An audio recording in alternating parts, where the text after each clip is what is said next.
बेईमानी करने के तो पूरी फिराक में थे, लेकिन हम लोगों ने भी सर पे नीला कफन बांध के हम लोग गए थे कि या तो जीतने के बाद या तो प्रमाण पत्र लेके आएंगे हम लोग, या तो लाश हम लोगों की आएगी। सरकारी पैसे से वोट खरीदे गए हैं, सरकारी पैसे से जदयू और भाजपा के लिए वोट खरीदे गए हैं। तो फिर दोबारा जो है ईवीएम की गिनती के दोबारा गिनती कराने का प्रयास किया जाने लगा भारतीय जनता पार्टी के प्रत्याशी द्वारा। भाजपा के लोगों ने प्रशासन के साथ मारपीट की, पुलिस के साथ, पुलिस के और प्रशासन की गाड़ियों को फूंकने का काम किया। बहुजन समाज पार्टी के लोग तो शांतिपूर्ण ढंग से बाहर खड़े हुए थे, और इसके बाद जब ये लोग मारपीट किए और पुलिस बल जब आई तो हजारों की संख्या में पुलिस बल आई और हमारे लोगों के ऊपर अंधाधुंध लाठियां बरसाना शुरू की डीवाईएसपी द्वारा, मोहनिया थाना प्रभारी द्वारा, कि इन लोगों को डंडे के बल पर इन लोगों को पुलिसिया जुर्म करके यहाँ से भगा दिया जाए और बहुजन समाज पार्टी को जीते हुए उम्मीदवार को हरा के भारतीय जनता पार्टी को जिता दिया जाए। चुनाव आयोग से लेकर के पूरी व्यवस्था चरमरा गई और बाबा साहब ने जिस लोकतंत्र की कामना की, लोकतंत्र की स्थापना की, वो बिल्कुल धराशायी हो गया। चुनाव आयोग तो हम तो अब यही कहेंगे कि भारतीय जनता पार्टी का एक एजेंट है। मोदी जी की सरकार ये 10-10 हजार रुपए दे करके चुनाव को प्रभावित करने का और आचार संहिता का, चुनाव आयोग का, भारत के लोकतंत्र का हत्या करने का काम। सुप्रीम कोर्ट को संज्ञान लेना चाहिए, स्वतः संज्ञान लेना चाहिए और लेकर के इसकी जांच करके इस पर कार्रवाई करनी चाहिए। बिहार में एसआईआर पर सवाल उठ रहे हैं, वोट चोरी पर सवाल उठ रहे हैं, लेकिन चुनाव के काउंटिंग के दिन काउंटिंग के अंदर क्या क्या हुआ ये जब आप जानेंगे तो दंग रह जाएंगे। रामगढ़ सीट जो अब बीएसपी के खाते में है, बीएसपी के जो विधायक हैं रामगढ़ से जीते हैं वो मेरे साथ हैं, बीएसपी के सीनियर नेता अनिल चौधरी जी हमारे साथ हैं। क्या क्या चल रहा था अंदर, क्या चल रहा था और बाहर क्या हुआ, दोनों लोगों से समझने की कोशिश करेंगे। विधायक जी स्वागत है आपका नेशनल दस्तक पर। बहुत बहुत धन्यवाद आपका, और आपके माध्यम से, चैनल के माध्यम से रामगढ़ विधानसभा की सभी आम आवाम को भी दिल से धन्यवाद है। अपने बहुजन समाज पार्टी के सभी सम्मानित पदाधिकारी और कार्यकर्ताओं का दिल से धन्यवाद है। क्या सबसे ज्यादा सोशल मीडिया पर बात हो रही थी, आपके कार्यकर्ताओं के सर फटे हैं, 200 लोगों पर एफआईआर हुआ है, क्या हुआ था अंदर? देखिए, 25 राउंड की काउंटिंग थी रामगढ़ विधानसभा में और पोस्टल बैलेट की काउंटिंग थी। तो लगभग टोटल काउंटिंग 25 राउंड की 4 बजे से 5 बजे के बीच में ख़त्म हो गई, लेकिन 24 राउंड की काउंटिंग की घोषणा करने के बाद अंतिम राउंड की जो गिनती की जो परिणाम थे उसको रोक दिया गया, और रोकने के बाद लगातार दबाव और प्रेशर, प्रयास किया जा रहा था कि किसी तरह से काउंटिंग हॉल से हमारे लोगों को निकाल दिया जाए। यहाँ तक कि मोहनिया के जो है एसडीपीओ प्रदीप कुमार 50 सिपाहियों के साथ अंदर आते हैं काउंटिंग हॉल में और हमारे एजेंटों को पकड़ के बाहर निकालने का प्रयास करते हैं। मैंने वहाँ विरोध किया, तीखी बहस हुई, एसपी थे, जिलाधिकारी थे, तमाम लोगों के सामने बहस हुई कि भाई आप किस नियम के तहत जो है कि आप काउंटिंग हॉल के अंदर आए। निर्वाचन आयोग का नियमावली है कि पुलिस प्रशासन काउंटिंग हॉल में नहीं जा सकती है, और किस नियम के तहत जब काउंटिंग पूरी नहीं हुई तो आप जो हमारे एजेंटों को बाहर निकाल रहे हैं। बहुत बहसें हुई, तब जाकर कहीं वहाँ से जो है पुलिस प्रशासन वहाँ से हटी। फिर भी डिले करता कि मतलब समझ लीजिए कि 5 बजे काउंटिंग पूरी होने के बाद 11 बजे हमको प्रमाण पत्र मिला। तो ये जो 5 बजे जीत चुके थे? हाँ, 5 बजे काउंटिंग पूरी होगी तो जीत गए। काउंटिंग जब कितने वोट से जीते पहली बार? देखिए, पहली में 44 वोटों से हम लोग चुनाव जीते, जिसमें 14 वोट से हम लोग जो है कि पोस्टल बैलेट में हम लोग 14 वोटों से कम थे, तो माइनस करने के बाद 30 वोटों से हम लोग चुनाव जीते थे। ये फैक्ट है। रिकाउंटिंग हुआ? रिकाउंटिंग नहीं हुआ, रिकाउंटिंग पोस्टल बैलेट का हुआ। पोस्टल बैलेट को दोबारा गिना गया, जो बोकस वोट है उसको दोबारा गिना गया, और पहली बार फिर उसमें जो है हम लोग तटस्थ रहे, हमारे एजेंट और हम खुद बैठ कर उसको हम लोग दोबारा जो है रीचेक हुआ। दोबारा हम लोगों ने देखा तो उसमें तो फिर जो था वही रिजल्ट आया। तो फिर दोबारा जो है ईवीएम की गिनती के दोबारा गिनती कराने का प्रयास किया जाने लगा भारतीय जनता पार्टी के प्रत्याशी द्वारा। उन्होंने आवेदन दिया, जिला अधिकारी थे, ऑब्जर्वर थे और निर्वाचन पदाधिकारी थे, उन्होंने आवेदन दिया कि रिकाउंटिंग हो। तो मैंने भी निर्वाचन पदाधिकारी और डीएम से कहा कि रिकाउंटिंग अगर होने की बात होगी तो मैं भी संतुष्ट नहीं हूँ चुनावी प्रक्रिया से, फिर से चुनाव होना चाहिए, ये चुनाव ही रद्द करके फिर से चुनाव कराया जाए। तो तमाम बातें हुई, हम लोग लड़े, और इसके बाद जो है 11 बजे के करीब जो है 10:45 पे तब जाकर जो है कि अंतिम जो है परिणाम घोषित हुआ। क्या क्या है, आपके कार्यकर्ताओं पर लाठीचार्ज और हुआ इसके है, बाद एफआईआर हुआ है? जैसे जैसे विलम्ब हो गया, इस पूरा का पूरा प्रशासन की जवाबदेही और प्रशासन के कारण बाहर में लोग इकट्ठे होते गए, क्योंकि बाकी विधानसभाओं के रिजल्ट अनाउंस हो गए। कैमूर जिला के तीनों 4 सीटों में 3 सीटों के प्रत्याशियों, जीते हुए प्रत्याशियों को प्रमाण पत्र दे दिए गए। लेकिन रामगढ़ विधानसभा में हम जीतने के बाद भी हमको जो है रोक के रखा गया, जिसका मैसेज बाहर गया और लोग जो है बाहर इंतजार करते रहे, शांतिपूर्ण ढंग से लोग इंतजार करते रहे।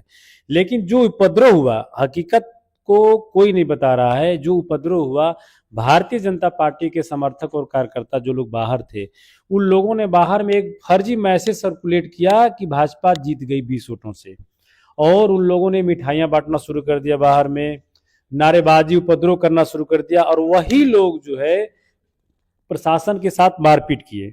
भाजपा के लोगों ने प्रशासन के साथ मारपीट की, पुलिस के साथ, पुलिस के और प्रशासन की गाड़ियों को फूंकने का काम किया।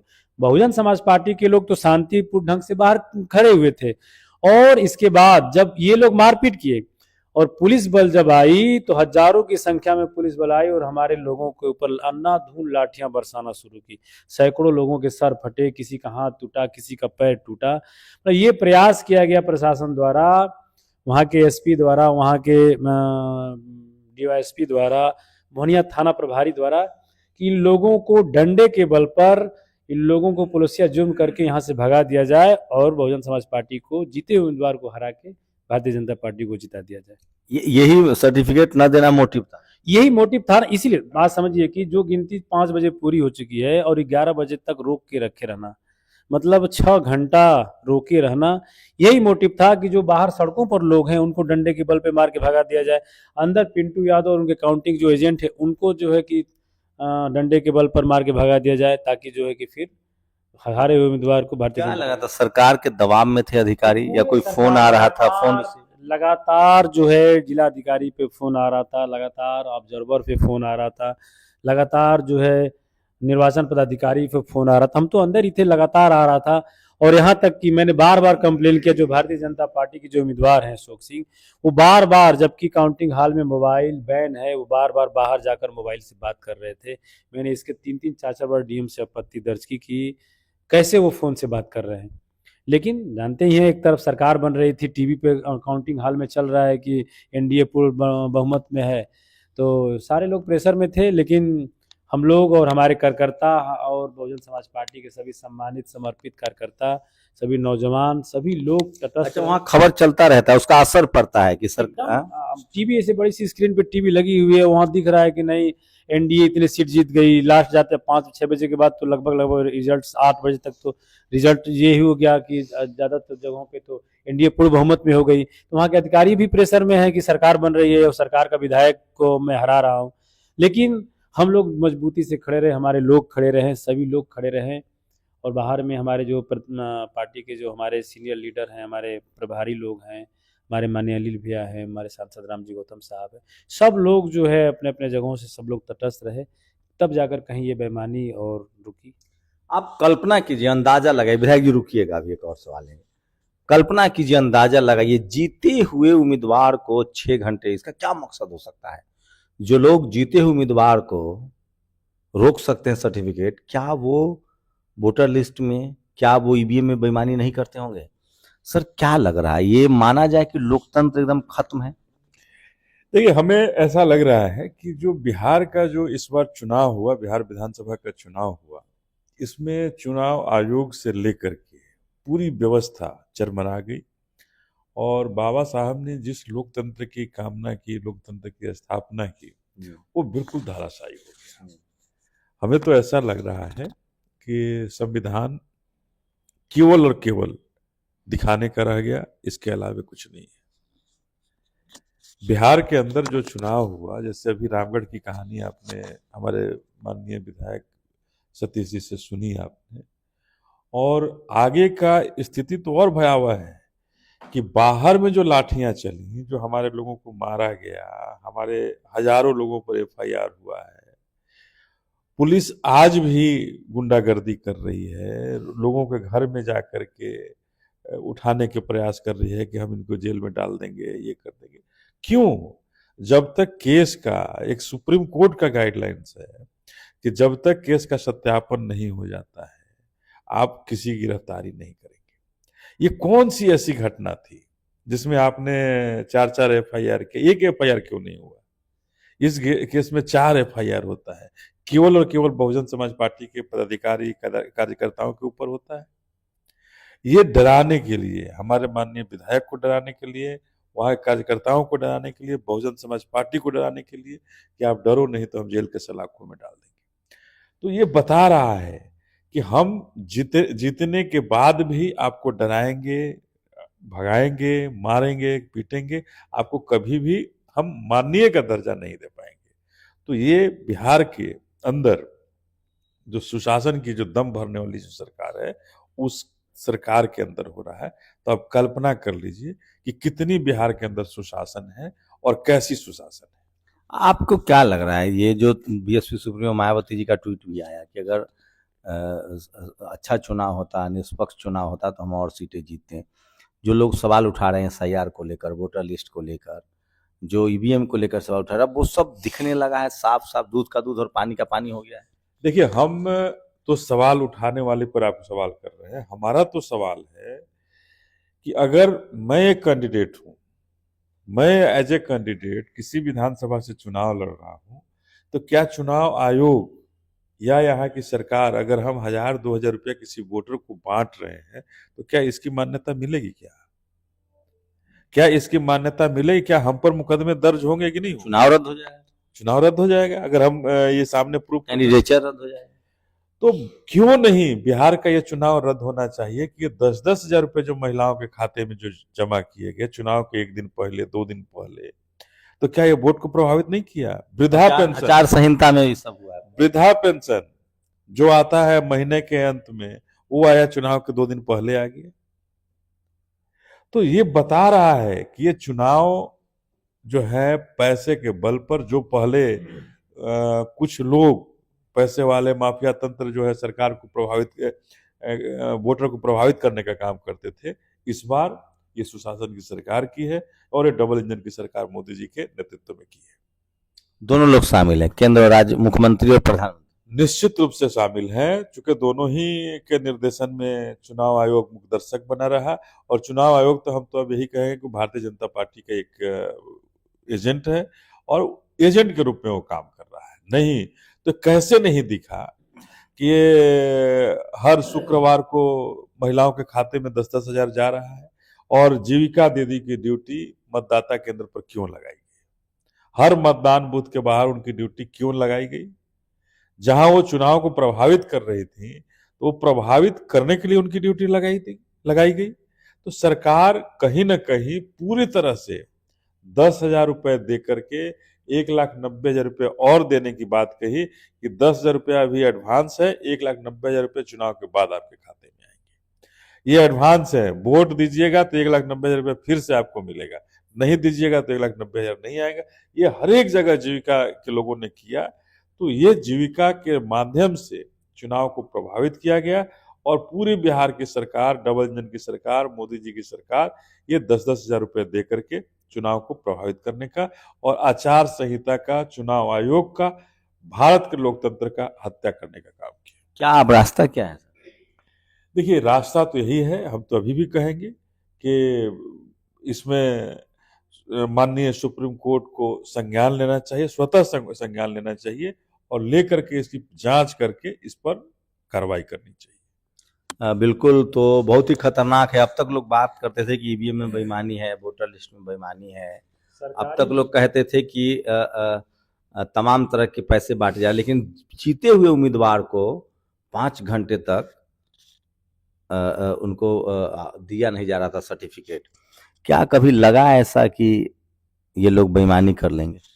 देखिए, बेईमानी करने के तो पूरे फिराक में थे, लेकिन हम लोगों ने भी सर पे नीला कफन बांध के हम लोग गए थे कि या तो जीतने के बाद या तो प्रमाण पत्र लेके आएंगे हम लोग, या तो लाश हम लोगों की आएगी।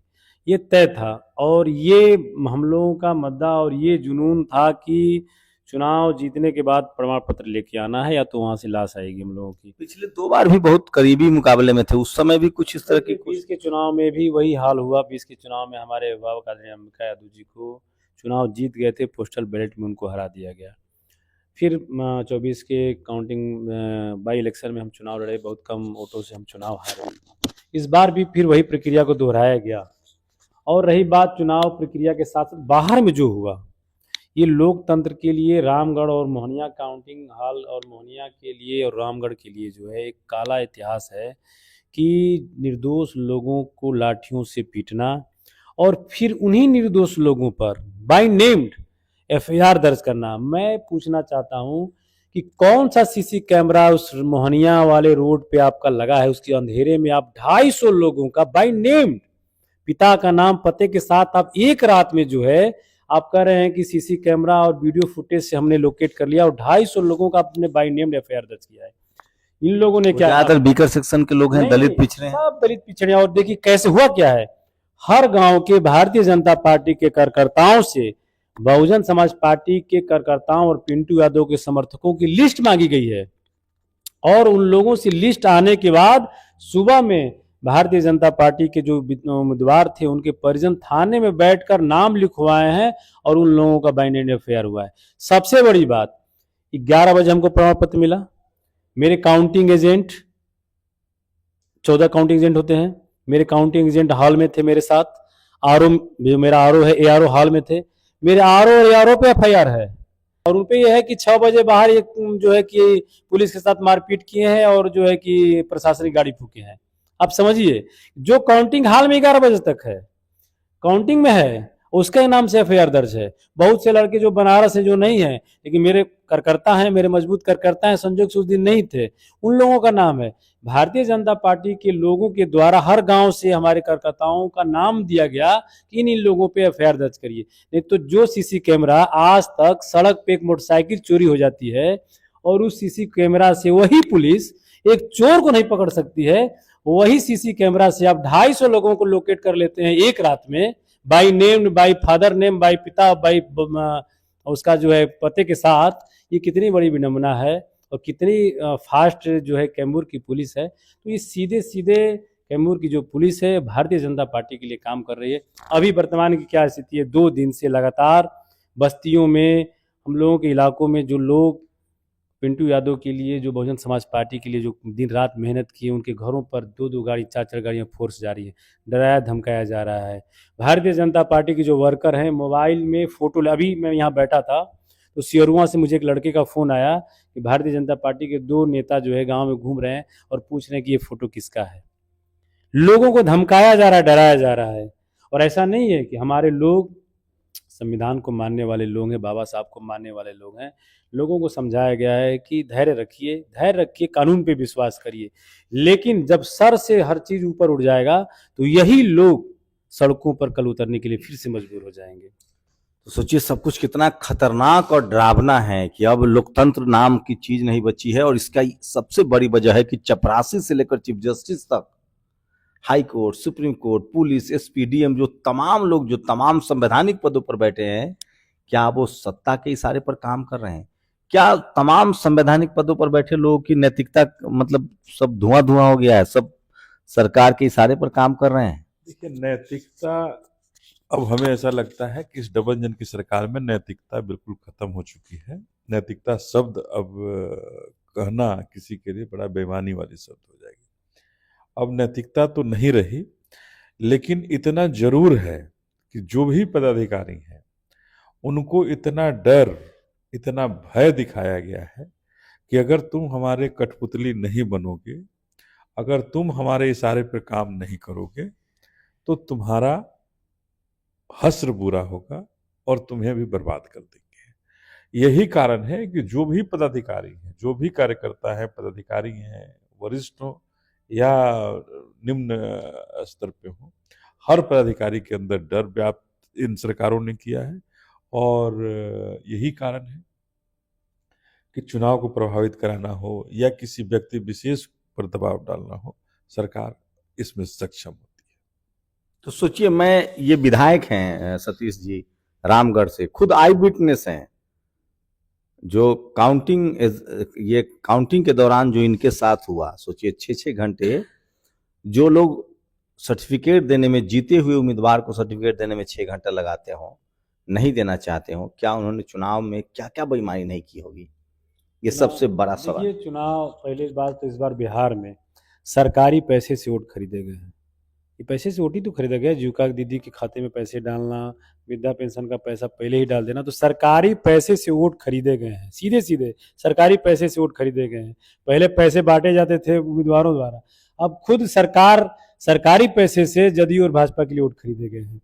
और इतना ही नहीं, वोट खरीदे गए, SIR हुआ, सारी प्रक्रियाओं के बाद जो प्रशासन, ये होता है कि आचार संहिता के बाद जो है प्रशासन जो है निष्पक्ष होती है, लेकिन वही पुलिस प्रशासन, हम अपना खुद का उदाहरण, बाकी जगहों की मैं बात नहीं कर रहा हूँ, क्योंकि मैं खुद का अपना उदाहरण बता रहा हूँ कि हमारे निर्दोष लोगों को रामगढ़ विधानसभा में चुनाव के टाइम निर्दोष लोगों को उठा के थाने में बंद कर दिया जा रहा था।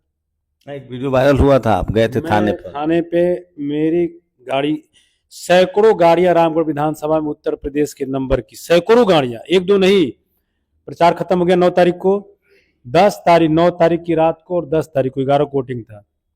अब समझ लीजिए कि रामगढ़ विधानसभा में सैकड़ों गाड़ियां उत्तर प्रदेश की, सैकड़ों उत्तर प्रदेश के लोग, भारतीय जनता पार्टी के लोग गाँव में, पूजा पाल जो विधायक है वो भी वही पूजा पाल घूम रही थी, बाकी तमाम नेता घूम रहे थे, और एक भारतीय जनता पार्टी की गाड़ी में पैसा और दारू लेके जा रहा था। मेरे लोगों को पता चला तो मेरे लोगों के पास तो भाई बस वही है कि रोकना था कि पैसा ना बटे। गाड़ी से पीछा हम लोग किए, हमारे लोगों ने, DYSP की गाड़ी सामने से आई, भारतीय जनता पार्टी को गाड़ी को उन्होंने रोका, उसकी गाड़ी के अंदर पैसा और दारू था। गाड़ी को रोका और तुरंत गाड़ी को रोकने के बाद उसकी जांच भी नहीं किया उसने और उसको छोड़ दिया। और उसके पीछे हमारे लोगों की गाड़ी थी, गाड़ी को रोकना, और जो उनको पता चला कि पिंटू यादव के लोग हैं, 2 लड़कों को तुरंत उठा के थाने में बंद कर देना, जबकि गाड़ी में न पैसा है, न गाड़ी में बैलेट है, कोई आपत्तिजनक चीज नहीं है। मेरे बार बार फोन करने के बाद, ठीक है जांच हो रही है, मैं बार बार कहता हूं कौन सी आप जांच कर रहे हैं, कोई इलीगल अगर चीज हो तो बताइए। तब मुझे मजबूर होकर थाने में जाना पड़ा, और थाने से जाके जब मैं लगा तो मैंने वहीं पे फेसबुक लाइव आके लोगों को हकीकत बताई कि क्या चल रहा है। वोटिंग के दिन युवती के लड़कों को उठा के बंद कर दिया, कई जगहों के लड़कों को, सिर्फ हमारे लोगों को, क्योंकि वहां कंटेस्ट सीधे सीधे भारतीय जनता पार्टी से हम लड़ रहे थे। ये तमाम हथकंडे अपनाए गए कि कैसे इन लोगों को तोड़ा जाए, कैसे इन लोगों को डिमोरलाइज किया जाए, थाने में बैठाया जाए, होपलेस किया जाए इनके कार्यकर्ताओं को, ताकि वोट जो है पोलराइज हो भारतीय जनता पार्टी की तरफ, हर हथकंडे सरकार के द्वारा। तो अंदाजा लगाइए कि क्या क्या हुआ होगा बिहार चुनाव में। और ये सब कुछ इसलिए हो रहा है कि जो चुनाव आयोग है वो कठपुतली है, और चपरासी से लेकर चीफ जस्टिस तक लोग जो है इस सरकार के साथ हैं, क्योंकि लगता है उनको कि ये सरकार उनकी जाति वाली सरकार है। आप उम्मीद कर सकते हैं कोई मायावती जी, कोई लालू यादव जो है, कोई दलित पिछड़ा नेता मुख्यमंत्री हो सकता है, लेकिन वो इस तरह से नहीं कर सकता है, क्योंकि सत्ता जो है वो बीजेपी और RSS की इशारे पर काम कर रहा है। जो हमारे लोगों को परेशान किया जा रहा है 2 दिन से, फर्जी केस मुकदमे दर्ज करके 1000, उसमें FIR में है कि 1000 अज्ञात लोगों पे FIR है। धमकाया जा रहा है पुलिस के द्वारा फोन कर करके कि तुम्हारा नाम नहीं है, लेकिन तुम्हारा नाम चला जाएगा, तुम्हारा भी नाम दे। लोगों को लगातार धमकाया जा रहा है, सिर्फ और सिर्फ इसलिए, मैं जानता हूं, सिर्फ इसलिए कि ये धमकी इसलिए दी जा रही है कि ताकि पिंटू यादव कमजोर होके भारतीय जनता पार्टी या जदयू ज्वाइन कर ले, कल केस खत्म हो जाएगा। सिर्फ इसीलिए सारा ड्रामा है। और मुझे कोर्ट पे विश्वास है, मैं कोर्ट में फाइल करूंगा। अगर मेरे निर्दोष लोगों को जमानत नहीं मिलती और केस नहीं खत्म होती है, तो मैं जिला मुख्यालय के सामने, आपके चैनल के माध्यम से भी बता देना चाहता हूं कि जिला मुख्यालय के सामने मैं आमरण अनशन पे बैठ जाऊंगा। भले मेरी जान चली जाए, लेकिन मेरे निर्दोष लोगों को नहीं छोड़ा जाएगा, तो मैं आमरण अनशन में बैठ जाऊंगा। तो इसी से अंदाजा लगा सकते हैं कि क्या क्या चल रहा है। जी देखिए, एक चीज बड़ा क्लियर है कि इस चुनाव में, रामगढ़ के चुनाव में अगर हम बात कर रहे हैं, तो जिस तरह से डराने धमकाने की कोशिश हुई और सर्टिफिकेट किसी भी परिस्थिति में देने को विवश हुई प्रशासन, हमारे माननीय विधायक जी को सर्टिफिकेट मिला, लेकिन अब दूसरा खेल फिर शुरू हो रहा है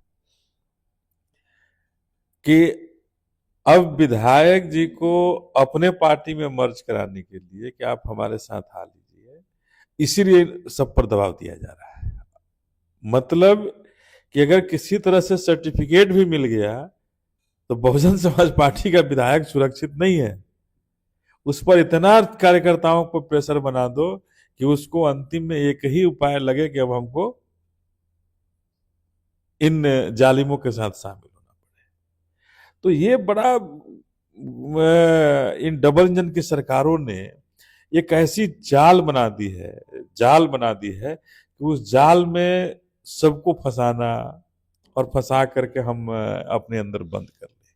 कहाँ लोकतंत्र रहेगा, कैसे लोग रहेंगे, क्या इसी लोकतंत्र की कल्पना बाबा साहब ने, सरदार पटेल ने की थी कि ऐसा लोकतंत्र होगा जहां एक सरकार बनेगी जो चुने हुए विधायक को भी प्रेशराइज करके खरीदने का काम करेगी। तो सोचिए, पहले वोटर लिस्ट में बेईमानी, ईवीएम में बेईमानी, नाम कटवाना, नाम जुर्माना, उसके बाद भी आप चुनाव जीत जाए तो आपको सर्टिफिकेट न देना, आप सर्टिफिकेट भी ले लें तो आपके कार्यकर्ताओं को जेल में डाल देना। आप सोचिए, ये लोकतंत्र है या ये गिरोह है? आप लोगों को खुद बताना चाहिए, क्योंकि ये खुद अपने केस के सबूत भी हैं। शंभू कुमार सिंह, नेशनल दस्तक, पटना। दस्तक की आपसे गुजारिश है कि अगर इसको बचाना चाहते हैं तो नेशनल दस्तक को सब्सक्राइब करने के लिए रेड कलर के सब्सक्राइब बटन को दबाएं, फिर बेल आइकन की घंटी दबाएं। नेशनल दस्तक को बचाने के लिए बहुत जरूरी है कि हर खबर को शेयर करें, लाइक करें, कमेंट जरूर करें।